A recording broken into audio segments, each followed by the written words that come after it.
Hi everyone, I'm Dr. Pooja Deshpande.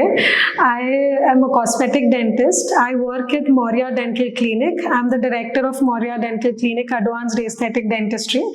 We are situated at Hyderabad, Barkatpura. So today I want to talk about the importance of oral health. So oral health is utmost important when compared to the general overall health of the body as well. So the importance of oral health is completely correlated to that of the general health. So whatever we eat in a day goes through the mouth, right? We chew and then gulp it in. Whatever we gulp in is mixed up with the saliva and then it goes in the body. So as said, it acts as the first defense mechanism, one of the first important defense mechanisms of our body, which is the saliva.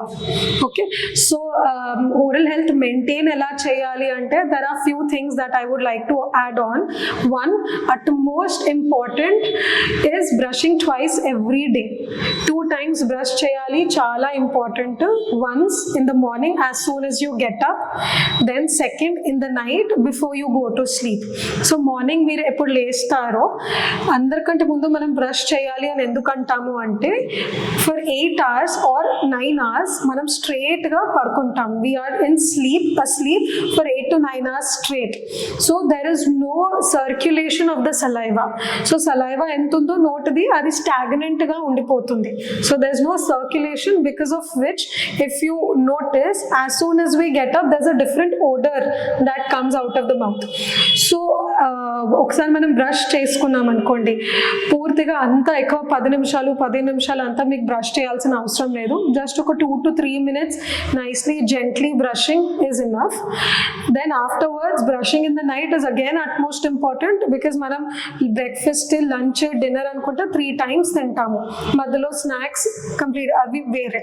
So night పడుకునే కంటే ముందు మీరు brush చేసుకున్నారనుకోండి, ఏ saliva stagnant ఉంటుందో మీరు పన్నాక 8 hours కోసం it is you'll just have a fresh breath in the night before you go to sleep. Okay, second utmost important is flossing.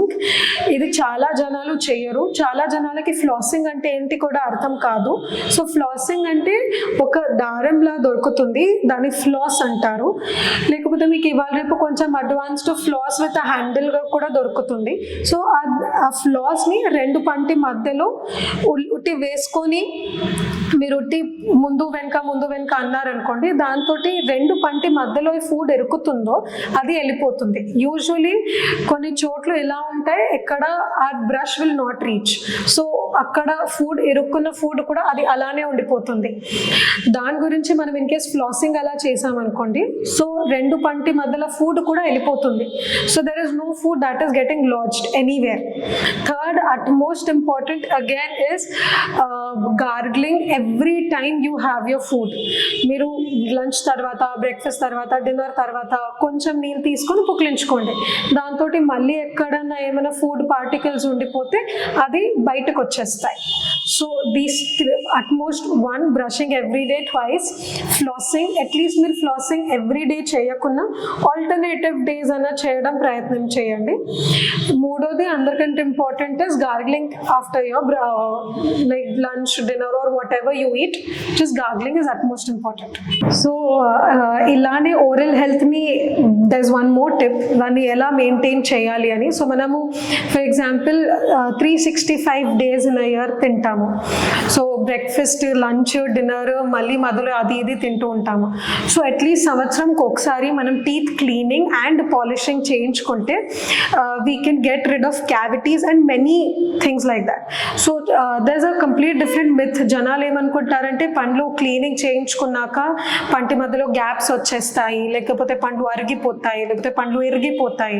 అలాంటివి చాలా myths ఇవి ఉన్నాయి. ఇది తప్పు. సో క్లీనింగ్ చేయడం వల్ల పండ్లు అరగవు, పంటి మధ్యలో గ్యాప్స్ కూడా రావు, ఇంకా పండ్లు ఎరగవు కూడా అసలు. ఎందుకంటే ఏ ఇన్స్ట్రుమెంట్ తోటి మేము టీత్ క్లీన్ చేస్తామో ఆ ఇన్స్ట్రుమెంట్ ఒక non cutting instrument. That instrument cannot cut the tooth. It will only remove the dirt that is there on the tooth. దాన్ని మేము టార్టర్ అంటాము. అంటే అది ఉట్టి మన పంటి మీదకి వెళ్ళి మైల తీస్తుంది, కానీ పంటిని కట్ చేయలేదు, ఎందుకంటే దాంట్లో ఆ బలం లేదు ఆ ఇన్స్ట్రుమెంట్కి పంటిని కట్ చేయడానికి. సో టీత్ క్లీనింగ్తో యూజువలీ జనాలకి గ్యాప్స్ వచ్చినట్టు అనిపిస్తుంది. క్లీనింగ్ తర్వాత ఎలా ఉంటుందంటే వాళ్ళు చాలా సంవత్సరాల తర్వాత ఫస్ట్ టైం టీత్ క్లీనింగ్ చేయించుకున్నారనుకోండి, పంటి మధ్యలో చాలా మైల ఉంటుంది. ఆ మైల ఎంత గట్టి పడిపోతుందంటే మీరు ఎంత గట్టిగా బ్రష్ చేసినా వెళ్ళదు. అప్పుడు మీరు మా దగ్గర వస్తారు, పండ్లు క్లీన్ చేయించుకుంటారు. అప్పుడు ఆ మైల్ అంతా వెళ్ళిపోతుంది. అప్పుడు మీకు గ్యాప్ లాగా లేకపోతే ఆ ఖాళీ హెవీనెస్ ఏది మీకు ముందుండిందో అది అలాంటి ఫీలింగ్ వస్తుంది. కానీ దీంతో పన్ను ఎరగడం లేకపోతే స్పేసింగ్ రావడము అలా ఏం జరగదు.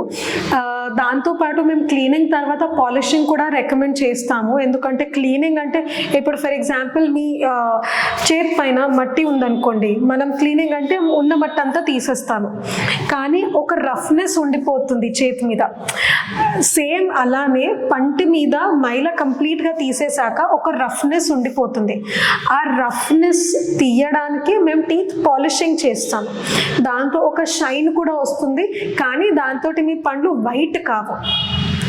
ఫర్ ఎగ్జాంపుల్ దాన్ని మేము అది వేరే topic. So cleaning and polishing అంటే పండ్లు క్లీన్ అవుతాయి పూర్తిగా, అసలు మైల ఏమి ఉండదు. ఉన్న మైల చిగుర్ల కిందకి వెళ్ళి చిగురు పైనకి వెళ్ళి పంటి మీదకి వెళ్ళి అంతా తీసేస్తాము. దాని తర్వాత అదే పంటిని ఒక స్మూత్ టెక్స్చర్ ఇవ్వడానికి పాలిష్ చేస్తాము. అంటే మీరు ఎప్పుడు నాలుక కూడా మీరు క్లీనింగ్ తర్వాత మీ ముందటి పంటికి అటు ఇటు ముట్టారనుకోండి, కొంచెం రఫ్ ఉంటుంది. అదే మేము పాలిష్ చేశాక ఒక స్మూత్ ఫినిష్ వచ్చేస్తుంది. రెండోది, కొందరు వస్తారు మా దగ్గర, వాళ్ళు పండ్లు వైట్ కావాలి అని అడుగుతారు, I want my teeth white అని. సో క్లీనింగ్ తోటి వైట్ కావు పండ్లు. టీత్ వైటనింగ్ కంప్లీట్లీ వేరే, అలానే టీత్ క్లీనింగ్ కంప్లీట్లీ వేరే. టీత్ క్లీనింగ్ అంటే ఉట్టి మైల వెళ్తుంది పంటి మీది, పంటి షేడ్ లైట్ కాదు. ఇప్పుడు మీ పండ్లు న్యాచురల్గా ఎల్లో ఉన్నాయనుకోండి, క్లీనింగ్ తర్వాత అవి వైట్ కాదు. మన అందరి పండ్లు న్యాచురల్గా కొంచెం ఎల్లో టింట్ ఉంటుంది, ఎందుకంటే మన పంటిలో 2 లేయర్స్ ఉన్నాయి, 3 లేయర్స్ ఉన్నాయి అనుకోండి. ఒక లేయర్ బయటది ఎనామిల్ అంటాము, అది ట్రాన్స్లూసెంట్గా అయితే వైట్ ట్రాన్స్లూసెంట్ ఉంటుంది. లోపలిది డెంటిన్ అంటాము, అది కొంచెం yellowish ఉంటుంది. బయటది white translucent enamel wear off అయిపోయింది, లేకపోతే అది అబ్రేడ్ అయిపోయింది. దాని తర్వాత మన ఎల్లో డెంటిన్ బయట కనబడుతుంది.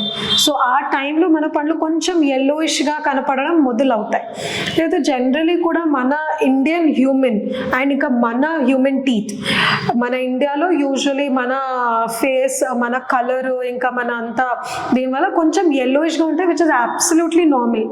అయినా కొంత జనాలు వస్తారు కి నాకు వైట్ కావాలి పండ్లు, వాళ్ళ పెండ్లి ఉంటుంది or some function, for that matter of fact they want whiter teeth. So అలాంటి టైంలో మేము టీత్ వైటనింగ్ అని ఒక ప్రొసీజర్ చేస్తాము.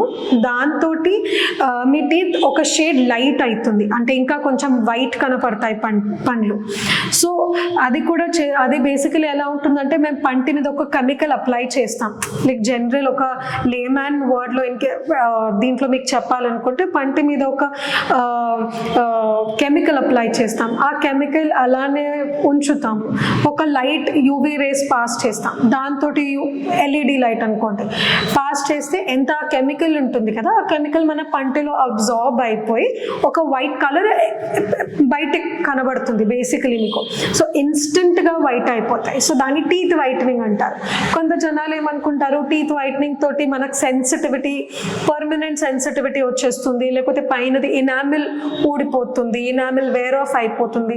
అసలు అలా ఏం కాదు. టీత్ వైటనింగ్ ఉండనివ్వండి, టీత్ క్లీనింగ్ ఉండనివ్వండి, అసలు మేము ఎనామిల్కి మీకు ఏమీ ప్రాబ్లం రాదు. So teeth whitening in case మనం చేయాలనుకుంటే ఏ కెమికల్ మేము నేను అంటున్నాను, ఆ కెమికల్ మీ ఎనామిల్కి అసలు ఏం చేయదు. అది పోర్స్ చేయడము లేకపోతే ఎనామిల్కి వేర్ ఆఫ్ చేయడము అలా ఏం ఉండదు. ఇన్స్టెంట్గా టీత్ వైట్ అవుతుంది.